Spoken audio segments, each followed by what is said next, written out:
Alright, so let's start talking about slope. So hopefully this is a good, just quick review over things that you learned about in algebra or before then.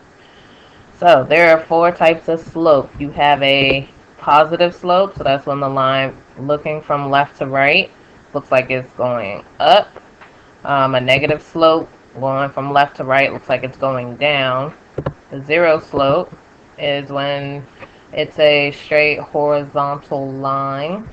And undefined slope is when it's a vertical line. So hopefully with these two last ones, this is when you remember the Hoy-Vux that you covered in algebra.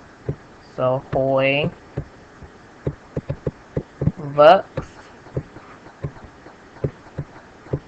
And remember that Hoy standing for a horizontal line, has a zero slope, and has the equation of y equals. So this zero slope line is horizontal and it has a zero slope, and the equation of this line will be y equals something wherever it crosses the y-axis. And the Vux is a vertical line, has an undefined slope, and it has an equation x equals, so wherever it crosses the x-axis. Okay.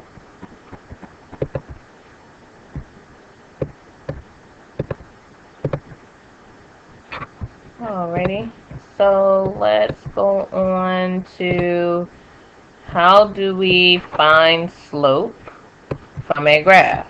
So when we're given a graph, we're going to look for the rise over run. And slope is equal to the rise over run. The rise is how much you had to move vertically, so either up or down. Remember, if you're going up, that's a positive number. If you're going down, it's a negative number. And then the run is how much you're moving horizontally. So that is, if you're going left, it's a negative direction, and if you're going right, it's a positive direction. Make sure you always read your graphs from left to right. So from this example here, the most left point is A, so that's where we're going to start, and then we're going to try to work to B. So our rise is how much we had to go up. So in this case, we had to go up 4, and since we're going up, it's positive. And then we had to go to the right 5, and that right direction is positive, so this is a positive 5. So our slope would be 4 over 5, both positive. And this is simplified already. So our slope for this line AB is 4/5.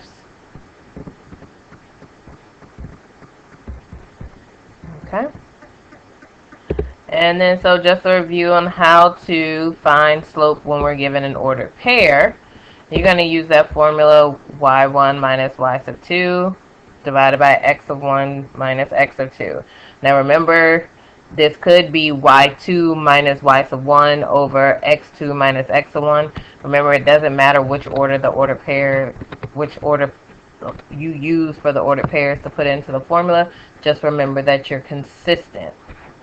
So one way to remember this, because students oftentimes get this confused, is it matches your rise over run. Remember, your rise goes up and down, and that's the way your y-axis goes. So remember, that kind of keeps your y values on top. Your run is your left to right, which goes in the direction of the x-axis. So hopefully that helps you remember that the x's go on the bottom for the run. Okay. So for example, here, when we want to find the slope of AB, when we know the points A are at negative 2, 5, and we know the point B is at 6, negative 1. So now we want to just plug this information into the formula. So we know our y values here are 5 and negative 1. So that's what we're going to put at the top. So we're going to do 5 minus negative 1. And remember, you're going to do minus a negative 1. Don't drop the signs there. And then we're going to do for the denominator, the x's. So we're going to subtract the x's. So we're going to stay consistent. We have negative 2 minus 6. And so that's what we put here, negative 2 minus 6. So then we just go ahead. So 5 minus negative 1. Remember that minus a negative becomes a positive. So that becomes 6. And then negative 2 minus 6 is negative 8. Now, we're not done here because this isn't simplified. And so if you can simplify, you need to. And so now this has a slope of negative 3/4. So the slope of AB would be negative 3/4. Okay. So we're going to do some practice. So I want you to go ahead and pause the video right now. I want you to do the first one, find the slope of AB, and then find the slope of CD. Okay, so pause your video and go ahead and try that.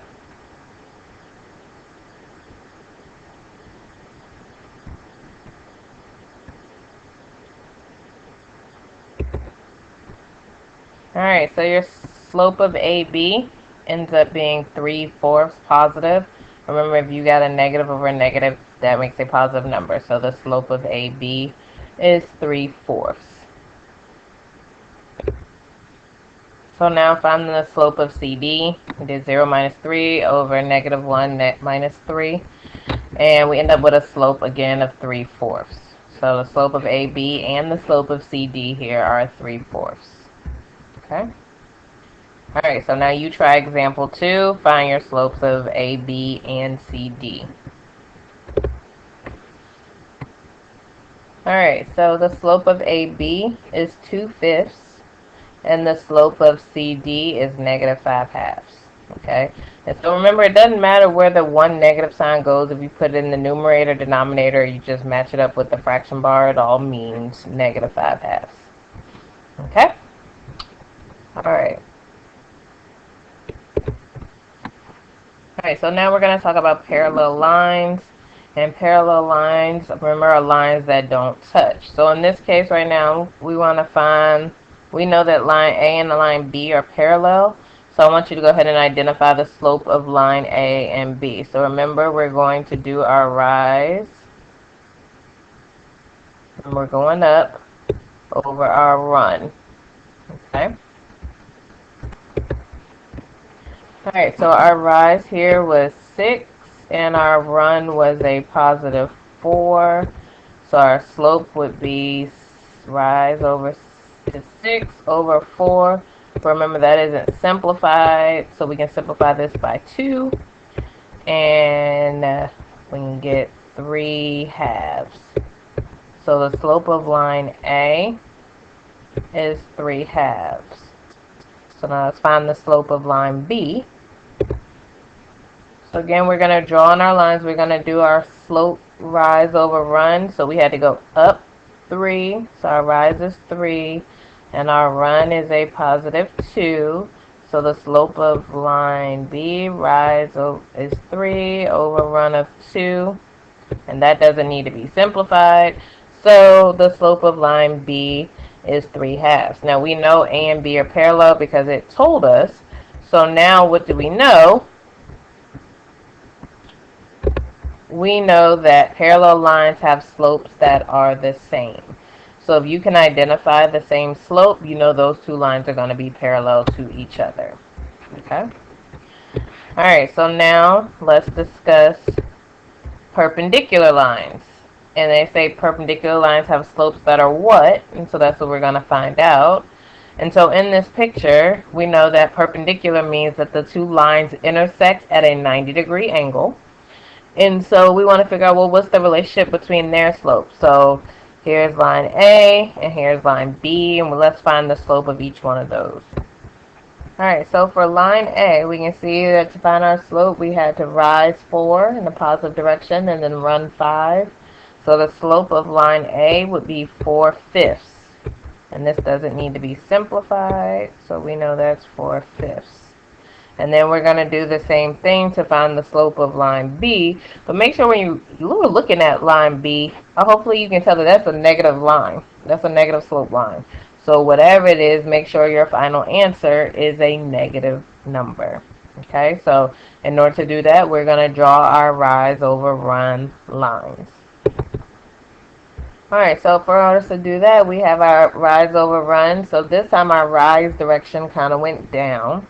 So that's down in the direction of -5. And then we went to the right, which is in the positive direction, 4. So our slope for rise over run would be -5 over positive 4. Now, what does it look like the relationship is between these two slopes of lines, being that we know these are perpendicular? Okay, so they're not exactly the same, but it looks like they were flipped, but not just flipped. It looks like one's positive and one's negative. And what do we call that? We call those opposite reciprocal slopes. So perpendicular lines have slopes that are opposite reciprocals, which just means change the sign, flip the fraction. Okay. So parallel lines have the same slope. They have to be exactly the same when you simplify them. Perpendicular lines have opposite reciprocal slopes, which means change the sign, flip the fraction. So let's go back and look in the middle to the ones that we already found. So if we look at the first example, with slope of AB and the slope of CD, they both have a slope of 3/4, which would make them what? These lines are parallel. And remember, this is the symbol for parallel. Okay?